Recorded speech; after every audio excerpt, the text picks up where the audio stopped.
Right back at you, Pastor. Right back at you, my niggas. Here we go. I left off at Revelations chapter 13, verse 16. This is part 2, nigga. I left off at Revelations chapter 13, verse 16. But just watch. When it says, he causes all, it's talking about the beast. What the beast is, let me go on and just summarize it up. I'm going to summarize this shit. The beast is the thing that deceives you and put evil, twisted thoughts in your mind. I'm going to repeat, this is the beast. It's just not a fucking animal or 666 or some shit. Let me give you a summary of this shit. When it says the word beast, what they're insinuating is when your mind is deceived and it comes up with these twisted images. Is you listen to me? When your mind is deceived and it produces these sick, twisted images, the images, when it travels down to find expression to the rest of the world through the fleshly members of your body, that in which it'll make you take and squeeze the trigger and kill another black man, that whole order of procession is considered a beast. Is you listening? That whole order of procession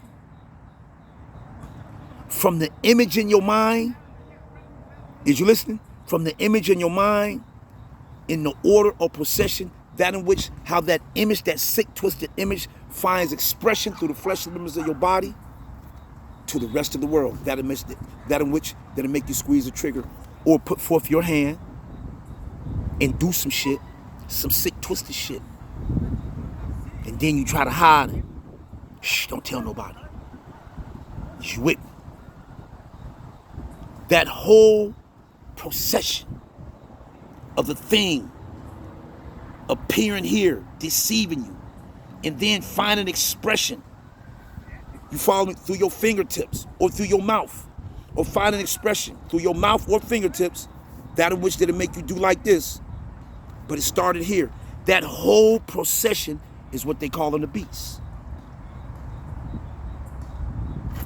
But what I want to look at, Pastor, we're going to go further off into it. Stay with me. Stay with me, young nigga. And here we go. And I quote, once again, we in the book of Revelations, chapter 13, verse 16. And I quote, just watch. And he causes all, talking about the beast. Follow me closely. No matter small or great, is you with me?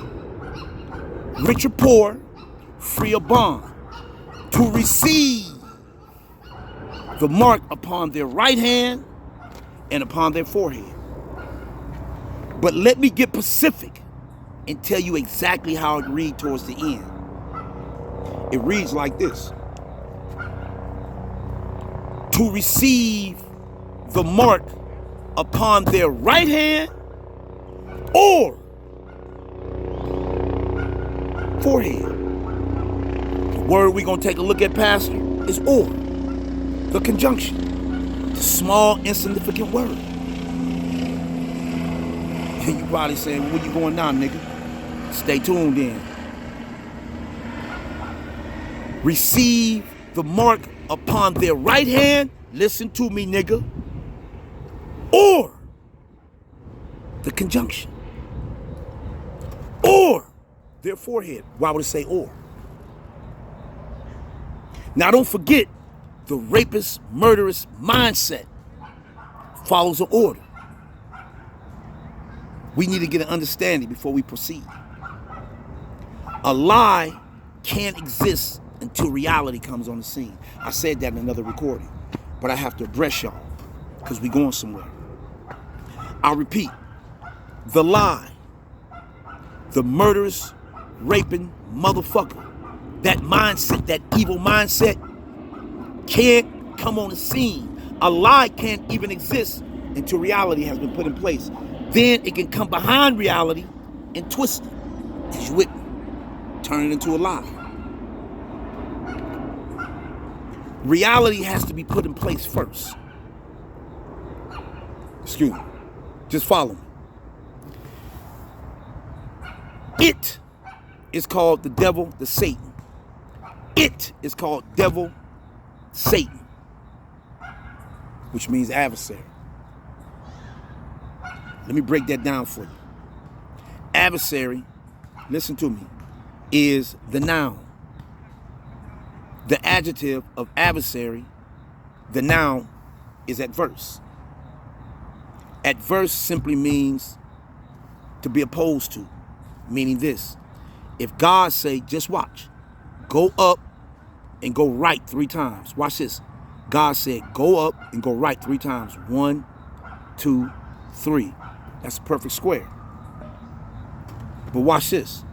If I'm adverse to God, when God say go up, I'm going to say go down. Just watch. Is you with me? God say go up, I say go down. God say go right 3 times, I say go left 3 times. That's a perfect square. And if God, did you catch it, is a God of order, then the beast, the thing, the it, follows an order because it has to follow God. You better watch this shit, Pastor. You better watch this shit, Pastor. Y'all love saying God is a God of order. The the animal, the disease, the rapist, murderous mindset, the motherfucking beast follows an order. Because it has to wait till reality is put down to come behind it. You better catch this shit, Pastor.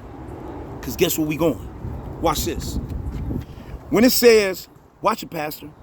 When it says a mark upon their right hand or the conjunction, or forehead. And I'm like, I don't understand, God. You just said God was a God of order. Why would it say or? Just watch this.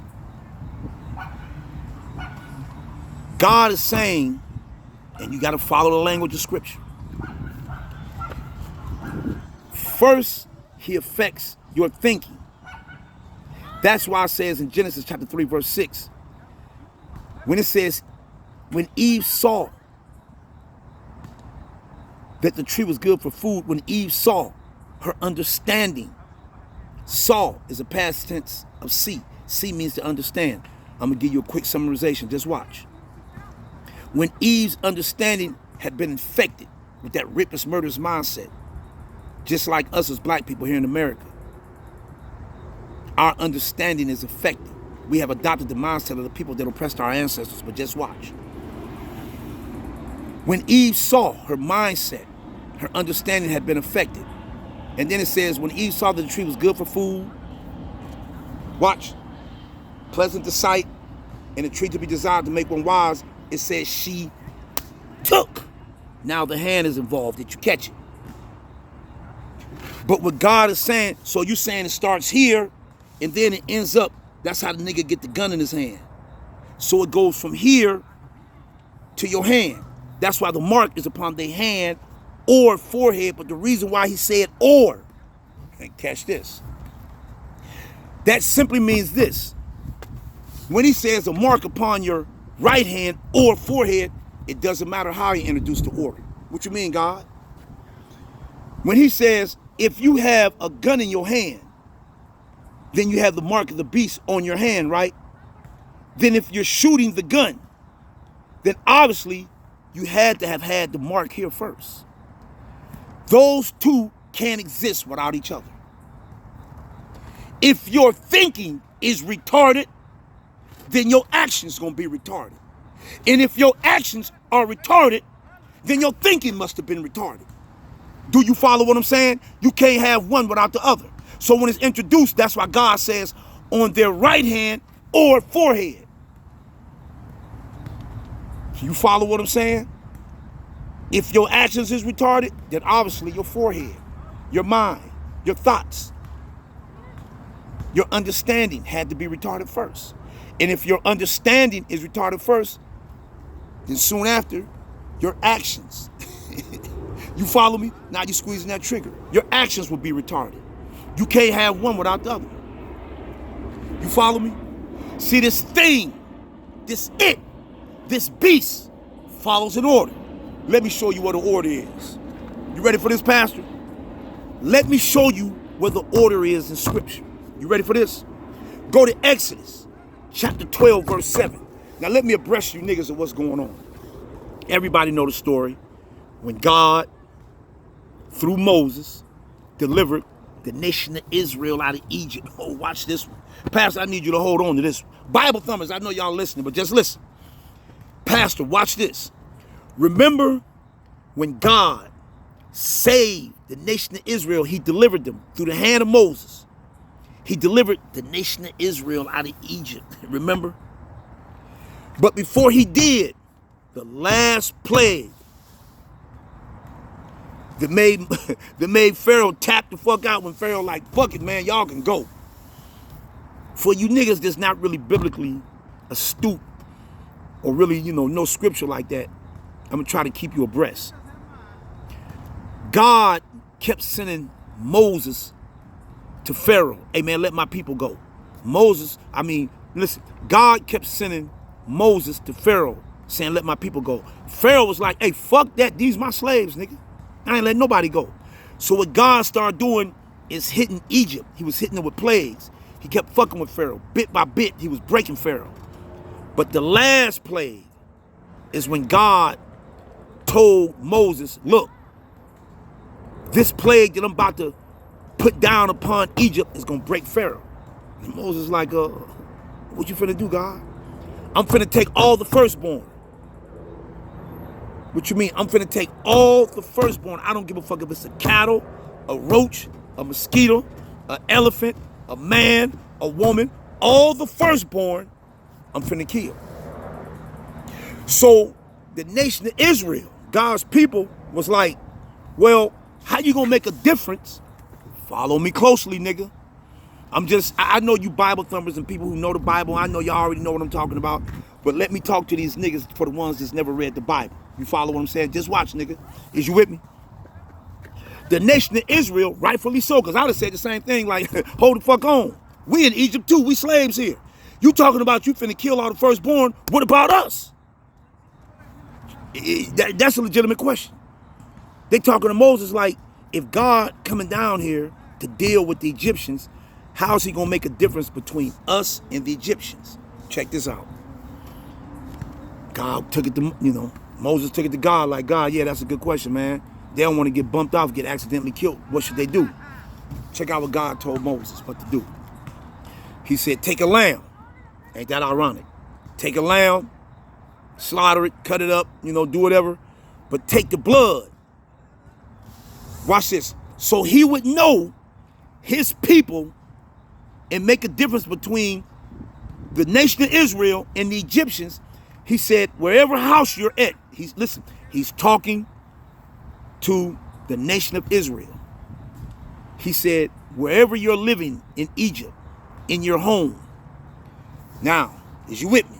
He said, God said, this is how I'll make a difference between my people and the Egyptians.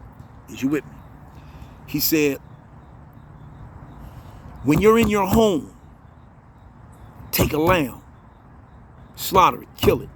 Take the blood of the lamb. Just watch. This is how God will know what house would the death angel enter in and take the firstborn. It was an Egyptian home, or to make a difference that it was one of the members of the nation of Israel. This is how he made the difference for the death angel. He said, Exodus chapter 12, verse 7. Now we roll. Now don't forget, Pastor, we talking about the mark of the beast upon their right hand and forehead. Is you with me? Don't forget, we started off in the book of Revelations, chapter 13, verse 16. Is you with me? And then we went to, Genesis, chapter 3, verse 1, when it says, now the serpent was more subtle than any beast. Now, when God said in the book of Revelations, chapter 13, verse 16, he said a mark upon their right hand or forehead. Is you with me? Now, don't forget, I said the beast is the serpent. The serpent is the devil. The devil can't even come on the scene until reality is put in place. Then it comes behind, reality comes in place, and then the serpent, the devil, comes behind it and twists it, because he's a liar. Is you with me? Just watch. The order or procession of the beast. It doesn't matter if it's mentioned and it deceives the forehead and then it finds expressions through your fingertips. But when it was written, it says the right hand, the mark will be on your right hand or forehead. Is you with me? But just watch. Now I'm going to get back to the story of the Egyptians and the nation of Israel. Follow me. In Exodus chapter 12, verse 7, you better stay closely. Stay close, Pastor, and follow. God, as you listen to me, God said in Exodus chapter 12, verse 7, he told the people from the nation of Israel, the Jews, the Hebrews, he said this. He said, take the blood of the lamb, just watch. He says, take the blood. Now just watch. He says, take the blood and wipe it upon the doorposts. Is you with me? Now just watch. Here's a door. I'm going to take my finger. I know I'm on camera, but just watch. Your phone, obviously looks like mine. It's shaped like a doorway. Is you with me? Pastor, you got to stay with me on this one because this shit finna get slick. This shit finna get slick, Pastor. Your phone is shaped like a doorway. Jesus, catch the language of scripture, nigga. Jesus says, no man gets to the Father except by me. What you mean, Jesus? Jesus says, nigga, I am the door. What you mean, Jesus? What you mean you the door? God, explain this shit, man. Watch this, nigga. Your phone is just like mine. Watch. The outline of your phone like this. The side, just watch, the side, and then the top, and then the side. It's shaped like a door. Just watch. I'm going to take y'all back to Exodus chapter 12, verse 7. God said, and I quote, follow me closely, nigga, it's finna get slick. God said, take the blood and wipe the doorposts and then wipe the lintel. The lintel is the top of the doorpost. Is you with me? So God then gave them the instructions. That's Exodus chapter 12, verse 7. That's how the death angel will make a difference between God's people and the Egyptians. He say, look, nigga, the house where you stand at, where you eat at, take the blood of the lamb, watch this, and wipe the doorpost and then wipe the lintel. Oh, okay, God. The lintel is the top part of the door, but just watch. But when you go down, now don't forget, in the book of Revelations, it says the mark upon their hand, their right hand, or forehead, or. So you can start at either one, because you can't have one without the other one. But it will start up here first. But just watch. Now we're talking about God in the nation of Israel. Or when the death angel was coming down to Egypt, how was God, the death angel, gonna make a difference between God's people and the Egyptians? He said, in the doorway of your house, nigga, take the blood of the lamb and wipe the doorposts and then the top of the lintel. Oh, okay, God, we got it. We got the instructions. We know what to do. Then God come back in Exodus chapter 12, same chapter, verse 22, and he get more specific. Y'all ready? He said, take a bunch of hyssop. A hyssop is a plant. And he said, dip it in a basin, like a bowl. Take a plant, the plant, and dip it in the basin, the blood. Take the plant, like holding a bunch of greens in your hand. A bunch of greens, right? Take the plant, dip it in blood, and then guess what he said? I said, I already know, God, I can take over from here. Hey, y'all, God said, wipe the doorpost and then the lintel. He said, no. I said, what you mean, God? That's what you said in Exodus chapter 12, verse 7. He said, no. In Exodus chapter 12, verse 22, he switched up on us. He said, take the hyssop. It's acting as like a mop. It's acting, picture a bunch of greens in your hand, balled up. It's a plant. He said, dip it in the blood and watch this. Strike the lintel first. What? Fuck you mean, God? The lintel. But you said in Exodus chapter 12, you said You said take the blood and wipe the doorpost first. But in Exodus chapter 12, verse 22, now you changing it. You saying take the plant, the hyssop, dip it in blood. Take the plant, the hyssop, dip it in blood. And now he's saying strike the top of the doorpost first. And then, listen. He said take the plant and strike the top of the door, the lintel. Now he's switching up the order of procession. He said strike the top of the door first and then the side posts. And I'm like, oh, hold on, God. I'm going to do exactly what you tell me because I'm trying to save my ass. You follow me? But I need to know why is you switching up the order? God said, don't you get it? The motherfucking door is acting as you, nigga. What you mean, God? Listen. Notice it was the blood of the lamb. Notice it was a lamb they had. You got to watch the wordplay, nigga. You got to watch the wordplay. They had to kill a lamb. That represents Jesus. But even if you don't believe in Jesus, Jesus is nothing more than God's rules, laws, ordinances, and commandments in the bodily form of a man.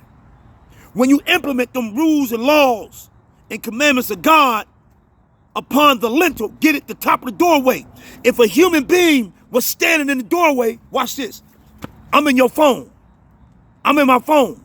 If I take the blood of the lamb, which is God's rules, laws, ordinances, and commandments, when I start practicing them laws in my everyday life, he's wiping the blood first upon the top of the door. That represents my... Oh, did you catch it, nigga? Did you catch that shit? You missed that shit, nigga.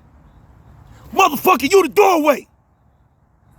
And then, watch this. That's why he said strike the lintel first. That's represent my thinking. Once my thinking starts to be transformed and uplifted out of the rapist, murderous mindset that we have adopted from our ancestors' oppressors. We some sick motherfuckers. We're just like them. That's why he says take the hyssop, the plant. Even the plant is acting as Jesus, motherfucker. You missed it, nigga. That's why I said a plant. Dip it in the blood and strike the top of the doorpost. Strike the top of the doorpost.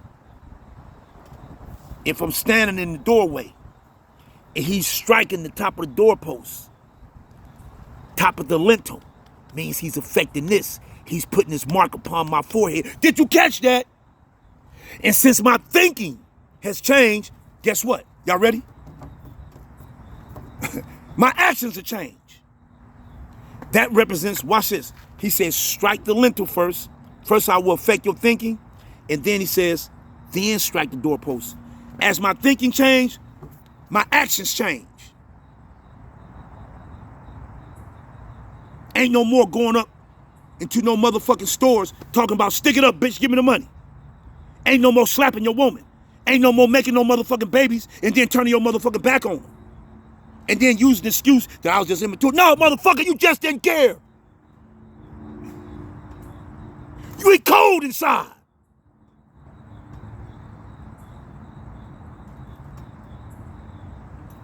I'm talking about you was immature. You just fucking didn't care.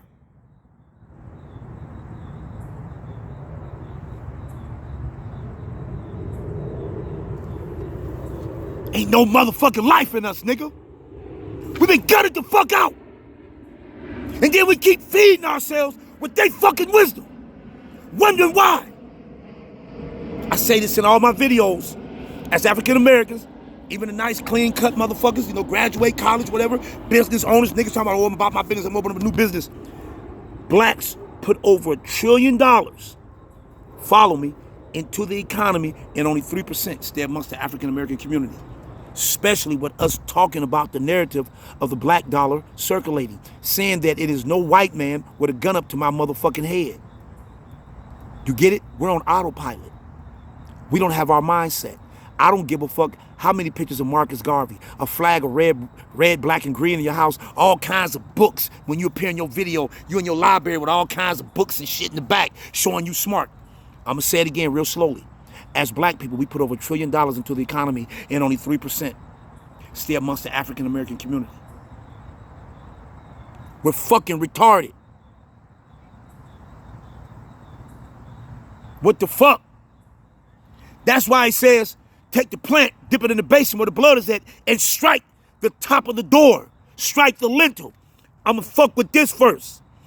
Then once I put the blood, which is God's rules, laws, ordinances, and commandments, and to start transforming, to start eradicating you of that rapist, murderous mindset that we inherited from these motherfuckers, then your actions will change.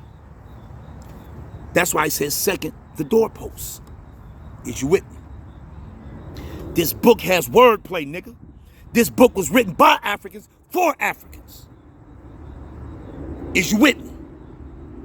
We ain't got no time. Look, man, I ain't got nothing against no African-American minister.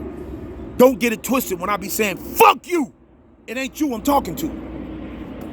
You say, well, brother, you saying it to... No, I'm not. I'm saying it to that raping, murderous mindset that you have adopted. The serpent represents a wisdom and an order of procession. You keep getting filled up and you keep digesting their wisdom because you get some titles above, back in front of your name. But when you digest their wisdom, it makes you sick. It makes us fucking cowards. Yeah. Oh, I don't get involved with that. Why not, Professor? Might lose my job. It makes us fucking cowards.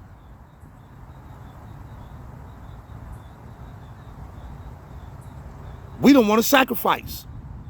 And I ain't necessarily saying sacrifice your life. We don't want to sacrifice.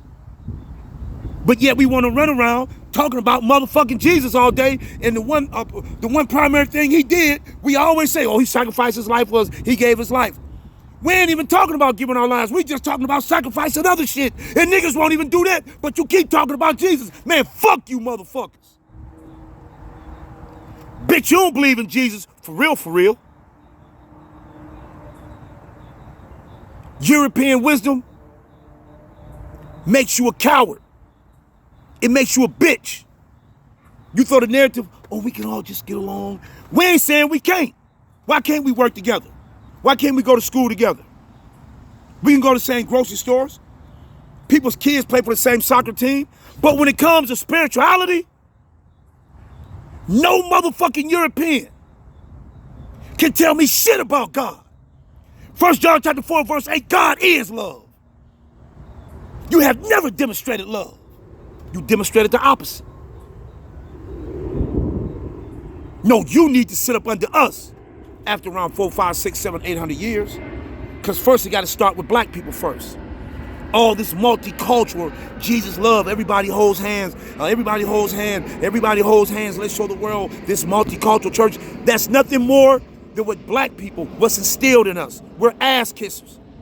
When Europeans are on the scene, fuck God's agenda. Our number one agenda is this. We become the caretakers. God says dress the garden and keep it.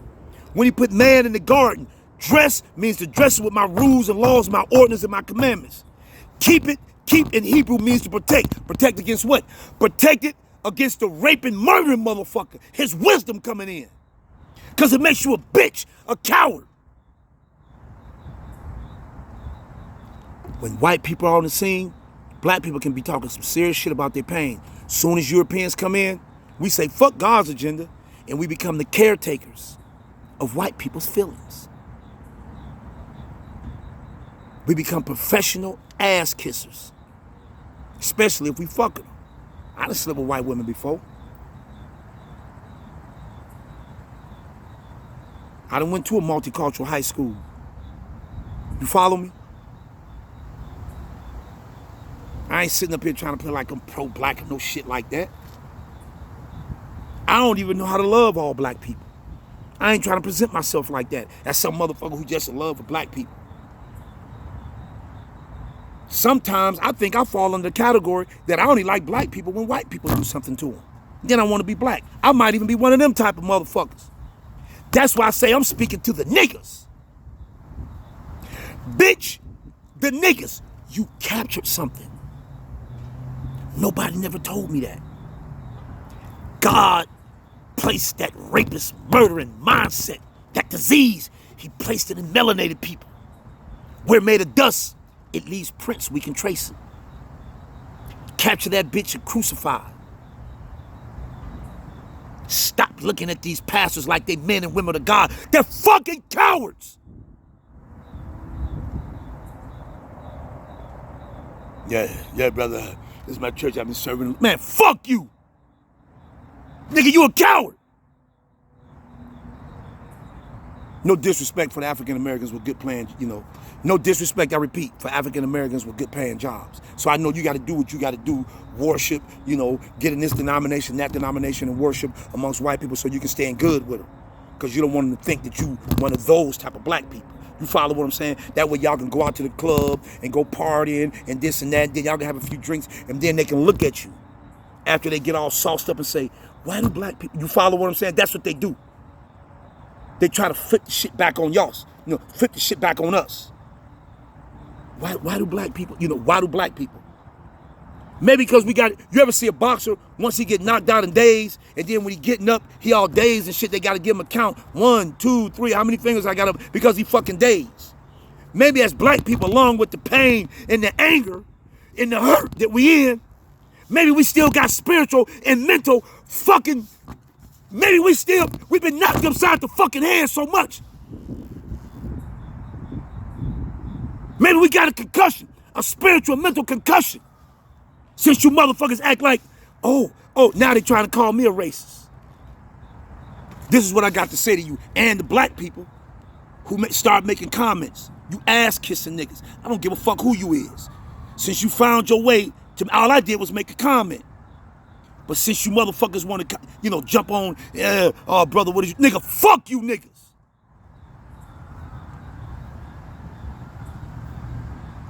You ass kissing, coward ass niggas.